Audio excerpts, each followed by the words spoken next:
സന്ധ്യേ, വേലക്കാരി സന്ധ്യേ. ഞാൻ അറിഞ്ഞില്ല, സാറ് വന്ന കാര്യം ഞാൻ അറിഞ്ഞില്ലായിരുന്നു. എന്താ വിളിച്ചത്? എനിക്ക് കുറച്ച് വെള്ളം എന്താ കുടിക്കാൻ? തണുത്തത് വേണോ ചൂടുള്ള വെള്ളം വേണോ? തണുത്ത വെള്ളം മതി. അല്ല, തിളപ്പിച്ചെടുക്കട്ടെ. അതെന്തിനാ? നിന്റെ മുഖത്തൊഴിക്കാൻ. എനിക്കവിടുന്ന് ചുമ്മാ ഒരുമാതിരി പുറപ്പണിക്കാരനാ. ഞാൻ അകത്തെ വേലകൾ നോക്കും, പുറത്ത് വന്നേക്കുവാ കേട്ടോ. പാലിയാച്ചിന് ഗിഫ്റ്റിയോ കിട്ടിയോ മാതിരി സാറിന്റെ ഗൗൺ എടുത്തിട്ടാണ് ആരാ? എനിക്കറിയാം, ഞാൻ ഒരിക്കലും പണക്കാരനാവത്തില്ല, മുതലാളിയാവത്തില്ല. നഗരമില്ലാത്തപ്പോ ഞാൻ ഡമ്മി കളിക്കാൻ വേണ്ടി ചെയ്ത പരിപാടി. എനിക്ക് ആഗ്രഹമില്ല. കഴിക്കാനൊന്നും ഉണ്ടാക്കിയില്ല ഇവിടെ. പുട്ടുണ്ടാക്കി വെച്ചേക്കുന്നു. ഓ, ഇന്നും അരിപ്പൊടി ആവി കയറ്റി വെച്ചേക്കാം നെഞ്ച് പൊളിപ്പിക്കാൻ വേണ്ടി. ഇവിടെ വേണമെങ്കിൽ പോയെടുത്ത് വെച്ചില്ല. എനിക്ക് സാർ എന്തുമാത്രം സാധനം ഇവിടെ ഈ വാങ്ങിച്ചിവിടെ അടുക്കി കൂട്ടി വെച്ചിട്ടുണ്ട്. അത് പണക്കാരാവുമ്പം അങ്ങനെ പല സാധനങ്ങളും മേടിച്ചോണ്ട് വരും. അതുകൊണ്ട് അതവിടെ ടൂണ ടൂണ ടൂണ ടൂണിങ് കൈ വെച്ചിട്ട് മതി.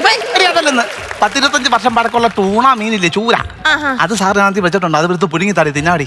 എടാ, എനിക്ക് അതൊന്നും വെക്കാൻ അറിയത്തില്ല. ഈ പുള്ളി വിദേശത്തൊക്കെ ഓരോ സാധനങ്ങൾ ഇങ്ങനെ മേടിച്ചോണ്ട് വരും കേട്ടോ. അതെല്ലാം ഞാൻ സൂക്ഷിച്ച് അലമാരി കയറ്റി വെക്കുവാ. ചീത്തയാകുമ്പോ എടുത്ത് കളയും. അല്ലാതെ പിന്നെ എനിക്ക് അറിയത്തില്ല ഇത് വെക്കാന്. നീ ഞങ്ങളുടെ വല്യമ്മയുടെ കൂട്ടാതിലോടി ഒന്നും അറിയത്തില്ല വെക്ക്. കഴിഞ്ഞ ശനിയാഴ്ച ഞാൻ ഞങ്ങളുടെ വീട്ടിൽ പോയപ്പോ വല്യമ്മയ്ക്ക് ഇച്ചിരി അൽഫാം മാറ്റിട്ട് കൊടുത്തു. പ്രായമുള്ളവരല്ലോ തിന്നോട്ടെന്ന് വിചാരിച്ചല്ല, അൽഫാമും മയണൈസും കൊണ്ട് കൊടുത്തു. ഈ അമ്മൂമ്മയാണെങ്കിൽ ഈ ചിക്കൻ എല്ലാം തിന്ന് തീർത്തിട്ട് കയ്യും കാലും കഴുകിട്ട് തിണ്ണക്കോട്ട് ഇരുന്നിട്ടൊരു വെറ്റല എടുത്തിട്ട് ആ മയോണൈസ് അതേ തേച്ചിട്ട് എന്നോട് പറയാ കിടക്കൻ ചുണ്ണാമ്പ മോനെ അടിപൊളിയാന്ന് പറഞ്ഞിട്ട് കുറച്ചെടുത്ത് ഡപ്പക്കകത്ത് വെച്ചു, കയ്യിലിരുന്നത് പിറ്റേലും തേച്ച് വെച്ചു. അതുപോലെ നീ നിന്നോട് സാർ എത്ര തവണ പറഞ്ഞിട്ടുണ്ട് ആ പടിയിലേ നിൽക്കാവുള്ളൂ. നീ എന്താ നീ പെരക്കകത്തോട്ട് കയറി വന്നത്? ആ സാറില്ലാത്തോണ്ട് കയറി വന്നില്ലൊരു. ഏടാ, നീ ഔട്ട് ഹൗസിലല്ലേ കിടക്കുന്നത്? ഔട്ട് ഹൗസ് ചത്തുപോയ പട്ടിയുടെ കൂട്ടിന് ഫ്ലെക്സ് അടിച്ച് വെച്ചിട്ട് അന്ന് കിടന്നാ ഔട്ട് ഹൗസ്. ഇന്നലെ കണ്ടില്ല, അതുകൊണ്ട് ഞാൻ ചോദിച്ചതെന്ന്. ഞാൻ നേരെ സാറിന്റെ മുറിയിലാ കിടന്നേ. അയ്യോ, നീ അവിടെ കിടക്കണോ? കിടക്കണം നല്ല സ്പ്രിംഗ് മത്തയാ. ഒറ്റ കുന്തളിപ്പിന് 3 കുന്തളിപ്പ് ഫ്രീ ആണല്ലോ. ചുമ്മാ സാറ് വന്ന് കണ്ടാലോ. ഞാൻ പറഞ്ഞേക്കാം, സാറ് കണ്ടുപിടിക്കത്തൊന്നുമില്ല. ഞാനത് ആ ചുളുക്കെല്ലാം മാറ്റി തേച്ച് റെഡിയാക്കി ഒരാൾ കിടന്നു പോലും പറഞ്ഞില്ല. അതുപോലെ കംപ്ലീറ്റ് എടുത്തോ? കമ്പിളി എടുത്ത് പൊതച്ചടി. സത്യം പറഞ്ഞ കമ്പിളി എടുത്ത് പൊതച്ചിട്ട് ഞാൻ പ്രാർത്ഥിച്ചിട്ടെന്നറിയാവോ? എന്തുവാ? ഒരിക്കലും നേരം വെളുക്കല്ലേ. എന്തോ സുഖമോ ഇയാൾക്കൊക്കെ എന്തോ കാശാടി. ഇത് കണ്ടോ സാറ് പൊക്കാനുള്ള എല്ലാ വകുപ്പുണ്ട്. പൊക്കും നിന്നെ.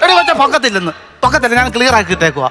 സത്യം പറഞ്ഞ് ഞങ്ങളുടെ സാറാന്നുണ്ടെങ്കിൽ ഞങ്ങളെ പോറ്റാൻ ഭാഷ പോലും അറിയാത്ത ഒരു നാട്ടിൽ പോയി ഉറക്കവും ഊണും കളഞ്ഞിട്ട് കഷ്ടപ്പെടുക. നീ കൂടുതൽ സപ്പോർട്ട് ചെയ്യില്ല. നീ എങ്ങനെയും അങ്ങനെ വളച്ച് കുറെ പൈസ ഉണ്ടാക്കുന്നുണ്ട്. എനിക്കറിയാം. ഞാൻ ചോദിച്ച ആൾക്കാർ തരത്തില്ലല്ലോ. നീ എങ്ങനെ പൈസ ചോദിക്കുന്നത്? എനിക്ക് പൈസ ആവശ്യമുണ്ട്, മര്യാദക്ക് തരാൻ പറയും. ഇതാണ് പൈസ തരത്തിലുള്ള ജോലിന്ന് പറഞ്ഞു വിടും. എടാ, ഈ പൈസ ഒക്കെ മേടിക്കാൻ ഒരു നേക്കുണ്ട്. ഇപ്പൊ സാറില്ലല്ലോ, തൽക്കാലം നീ സാറാവ്. ഓ, മനസ്സിലങ്ങ് വെച്ചാ മതി, അങ്ങ് അഭിനയിക്കണ്ട. അങ്ങ് അപ്പൊ ഞാൻ സാറിനോട് പൈസ ചോദിക്കുന്ന വിധം നീ ഒന്ന് മനസ്സിലാക്കണം. ആദ്യം സാറിങ്ങോട്ട് വരുന്നു. ഈ പ്രസന്നിച്ച് നിൽക്കുന്ന നമ്മുടെ മുഖം ഇല വാടുന്ന പോലെ അങ്ങാക്കണം.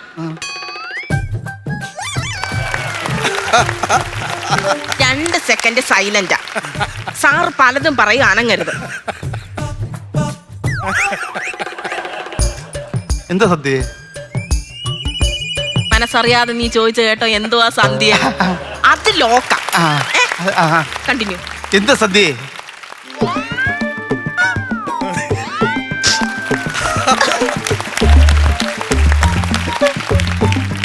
കരയണോടാ.